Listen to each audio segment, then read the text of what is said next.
When you're going through hell and everything is going against you, the easiest thing in the world to do is to start thinking negative.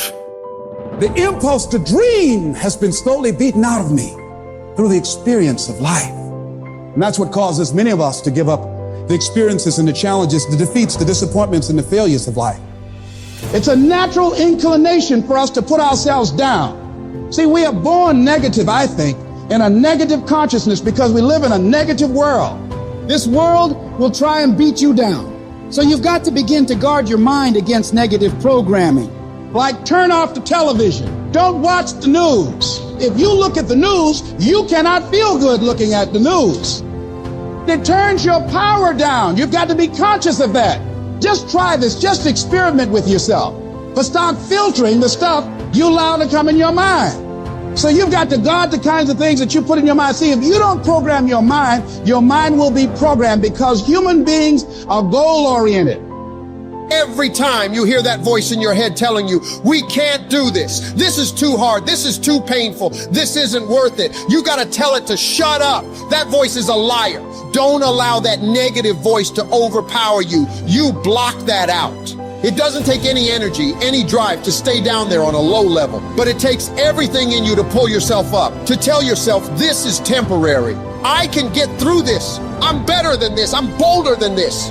I'm stronger than this. This will not break me. When you know that whatever you're seeking, it's also seeking you.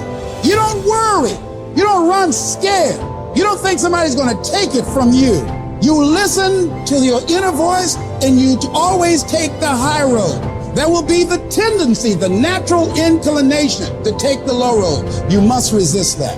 Now is the time to take control. You focus on your strength. You focus on your abilities. Unquestionably, trust yourself. Take the leap of faith and believe that everything's going to be all right.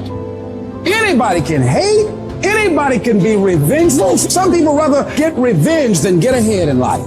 Anybody can do that. Anybody can hold a grudge. Doesn't take any greatness on that. Don't need any motivation and encouragement to hold a grudge. Have some resentment in your heart and some bitterness. But the real challenge about growth and moving into your greatness is to continue to be positive when hard times and obstacles run up against you and not allow that default negative mind to take over. So you've got to learn to stand up to yourself inside yourself and short circuit, override that conversation that's always going on. 85% of what that conversation will tell you is negative. It's negative. It will tell you you're tired when you really are not tired. It will tell you you can't do it. It will fill you with fear. So you've got to watch that conversation. And when you find it going on, you've got to stand up to it and say, I'm going to do this anyhow. I'm afraid, but I'm afraid not to do it. And I'm not going to let you stop me. Turn off things that can contribute to your fear. Turn a deaf ear to people that all they can do is talk about how negative things are because they have bought into the consciousness of the world. Start attending workshops, seminars, listening to tapes on a daily basis to begin to recondition your mind, to retrain your thinking. Faith comes by hearing and hearing and hearing. Listen to things that can empower you, that can enable you to create a new reality for yourself and a new life for yourself. You might appear to be strange around most people. People are going to think you're crazy, but that's okay. You're not trying to be like them. You're cut from a different cloth. You deserve to be a winner. And winners don't think about losses. They don't focus on what could happen. They concentrate on the possibilities of winning. The biggest challenge that you will have in life is you. There's no enemy within. The enemy outside can do us no harm.